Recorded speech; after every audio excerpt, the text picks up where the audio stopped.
네, 감사합니다.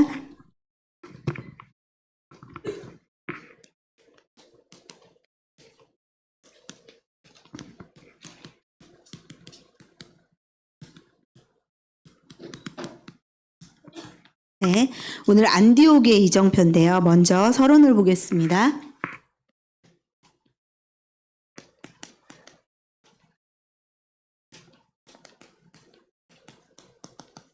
이제 정확한 언약을 붙잡는 것이 가장 중요합니다. 이 정확한 언약이 있고 그 언약을 붙잡고 기도할 때 그 기도가 응답이 되는데요. 이제 요셉을 예를 들어서 보면 요셉이 먼저 이제 성경에 보면 형님들의 단이 나를 향해서 절을 했다. 단이 절을 하더라. 절을 했다. 이렇게 나온 것은 그 꿈은 형님들의 단이 나의 단을 향해 절을 한 그 꿈은 바로 가문 복음화의 꿈을 하나님께서 요셉에게 주신 것이죠.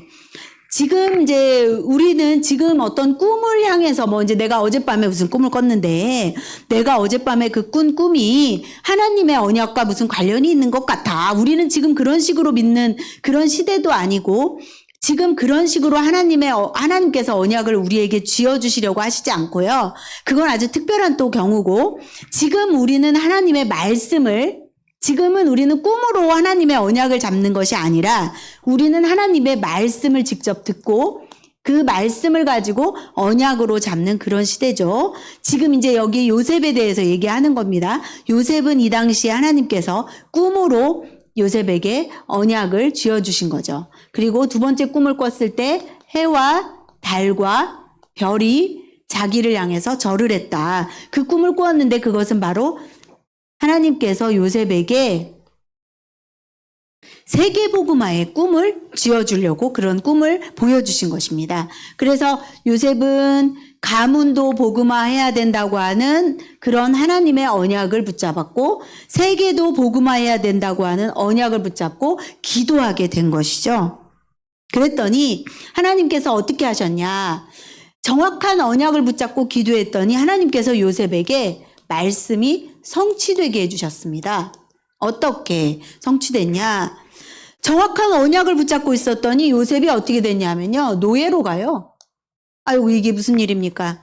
저는 정확한 언약을 붙잡고 하나님이 시키는 대로 기도를 했는데 노예로 팔려가다니 이게 하나님이 하시는 일이 맞을까요? 맞습니다. 왜냐하면 창세기 39장 2절에 보면 여호와께서 요셉과 함께 하심으로 여호와는 하나님의 이름이야. 하나님이 요셉과 함께 하셨다. 이렇게 나옵니다. 요셉이 하나님의 말씀 붙잡고 기도한 것밖에 없는데 노예로 팔려가요? 아이구야. 노예로 팔려갔으니까 망했네. 노예로 팔려갔으니까 죽었네.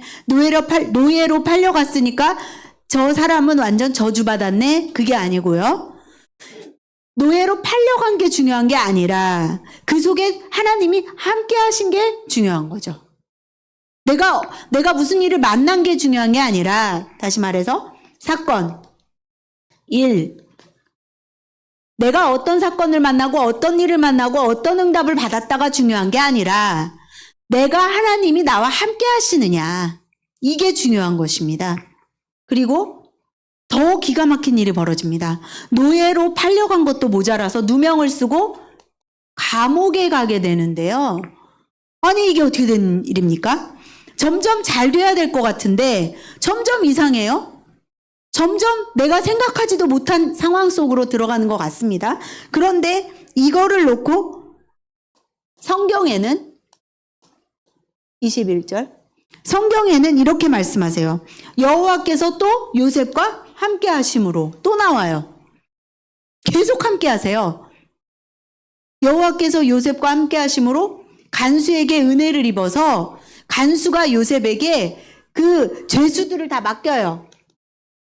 내가 그 감옥에 있는 간수장이 자기가 돌봐야 될 죄수들을 요셉에게 다 맡겨서 내가 데리고 돌봐야 될 죄수들을 요셉 네가 다 좀 돌봐줄래? 죄수한테 맡기는 거야.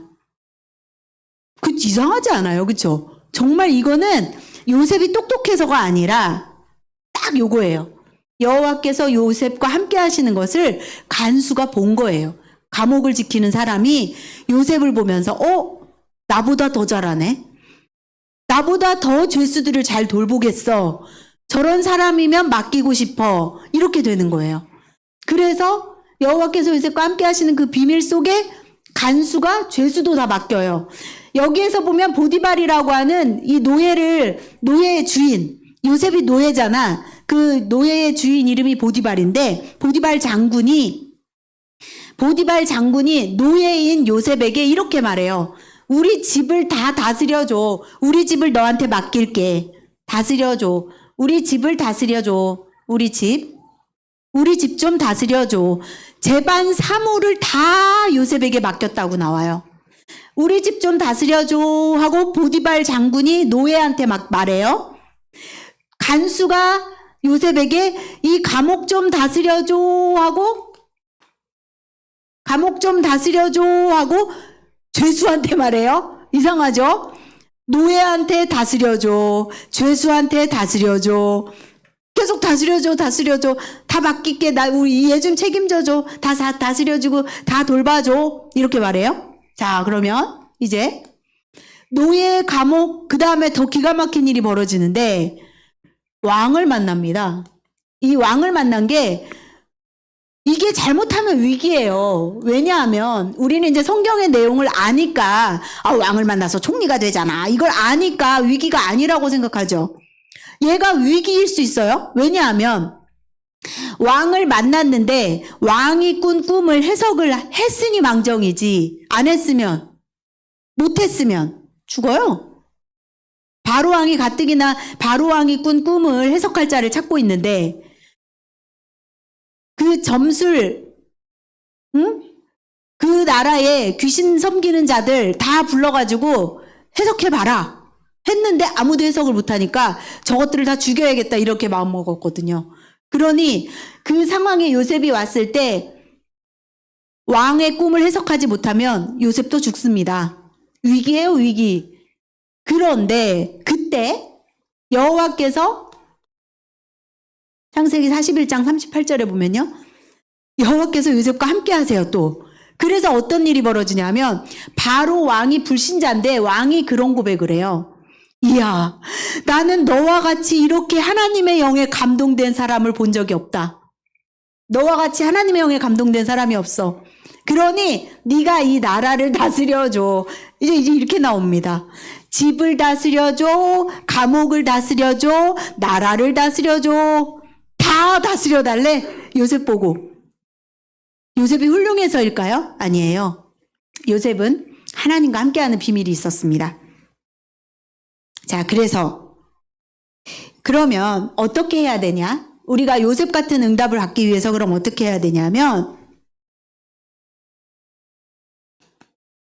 임마누엘은 우리 교회 이름이 보은 임마누엘 교회죠. 우리 내가 아는 애들이 임마누엘이 입에 안 붙어가지고 선생님 그 임마누엘까지도 못 가. 선생님 그 임마교회 엄니누엘? 뭐 이러면서 애들이 막 이게 안 붙어가지고 막 이상한 말로 나한테 와서 얘기를 하는 거야. 선생님네 교회가 엄마 교회죠? 뭐 임마누엘이 안 돼. 그래가지고 임마누엘 이렇게 이제 말을 해주는데 하나님이 우리와 함께 계시다인데 하나님이 우리와 함께 계시다. 하나님이 우리와 함께 계시다란 뜻이에요. 이제 그 임마누엘 교회잖아요, 우리 교회가. 근데 우리가 임마누엘이 되어져야 되는 건데 이 임마누엘이 언제 되어져야 되냐면 평상시에 이렇게 아무렇지도 않을 때 이때 우리가 임마누엘이 되어져야 되는 거예요. 하나님과 함께하는 비밀이 있어야 되는 거예요. 어떻게 하나님과 함께해요? 눈에 보이지 않는 하나님과 어떻게 함께하는 거예요? 말씀 붙잡고 기도하면 되는 거예요. 그래서 예배 시간이 중요한 것입니다. 그리고 평상시에 기도하다가 위기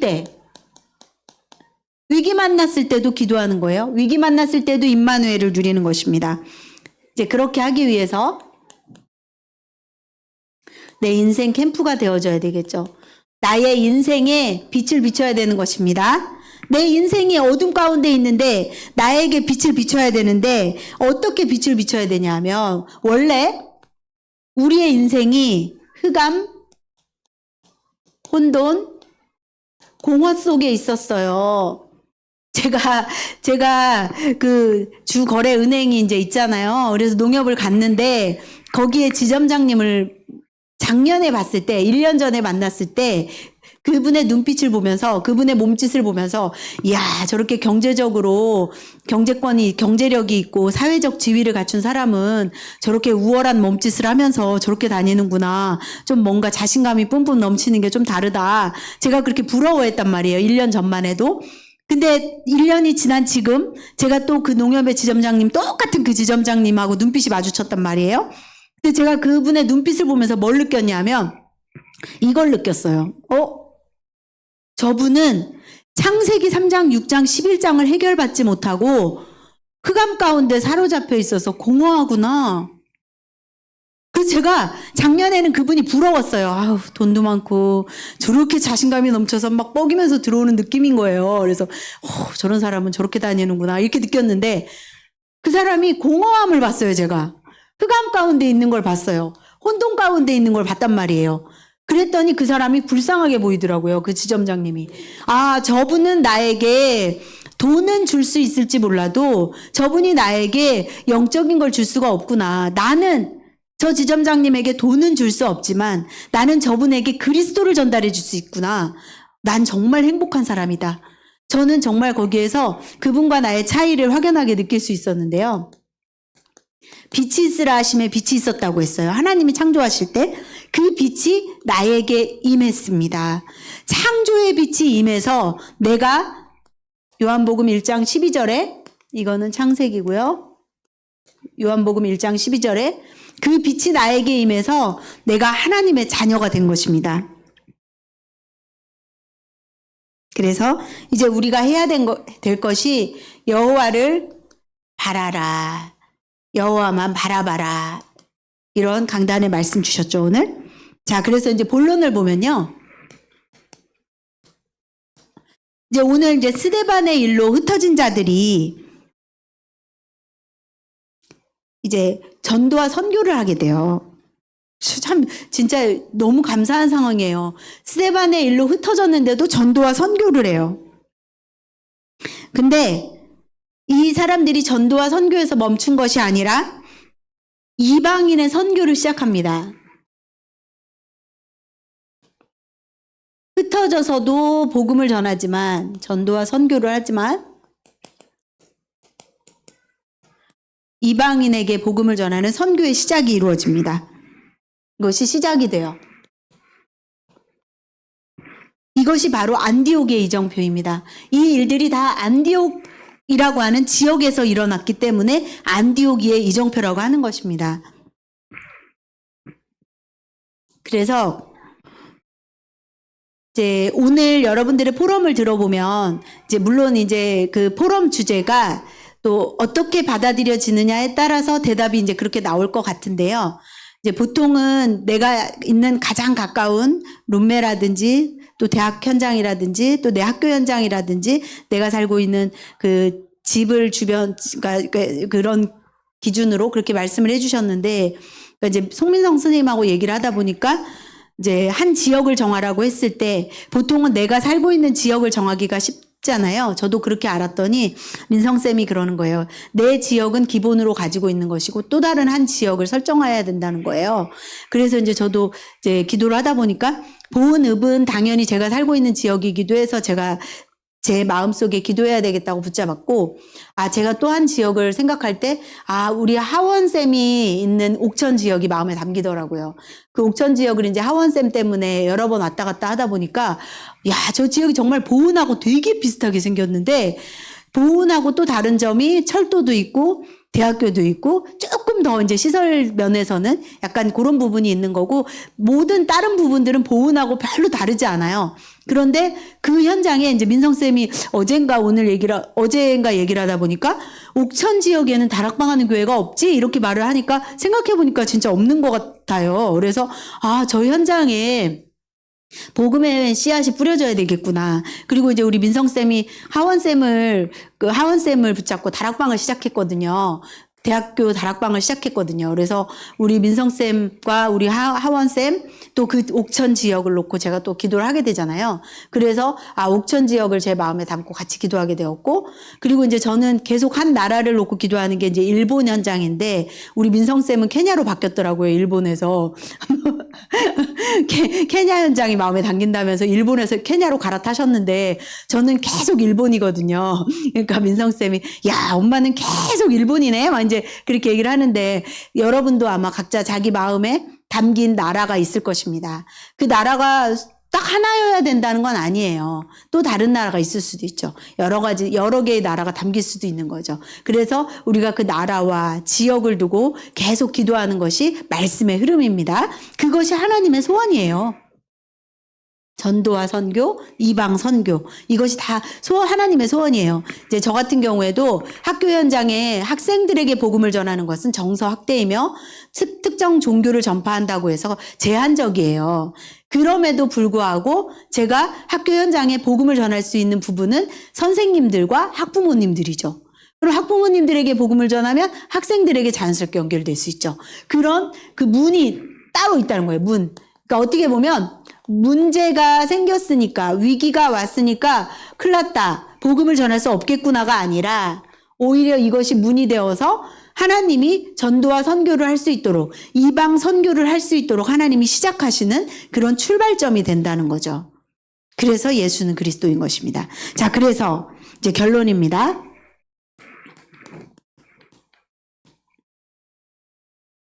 이제 과거가 우리에게, 보통은 과거를 가만히 놔두면요, 우리가 과거를 가만히 놔두면 좋은 과거는 나에게 좋은 영향을 주잖아요.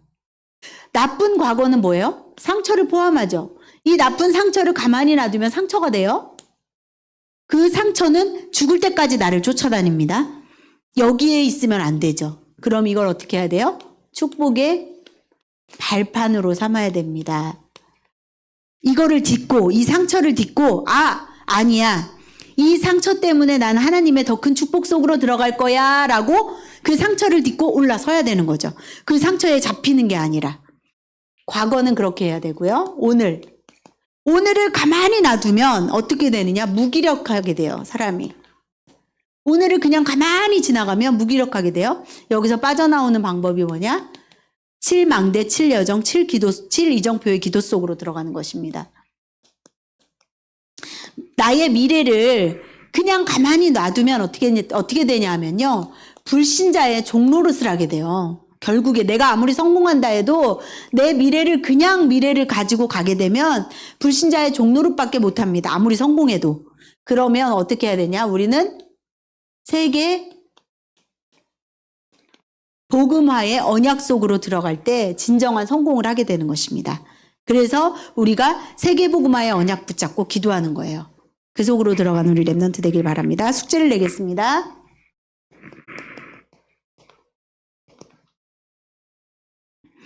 이번 주 예배 시간에,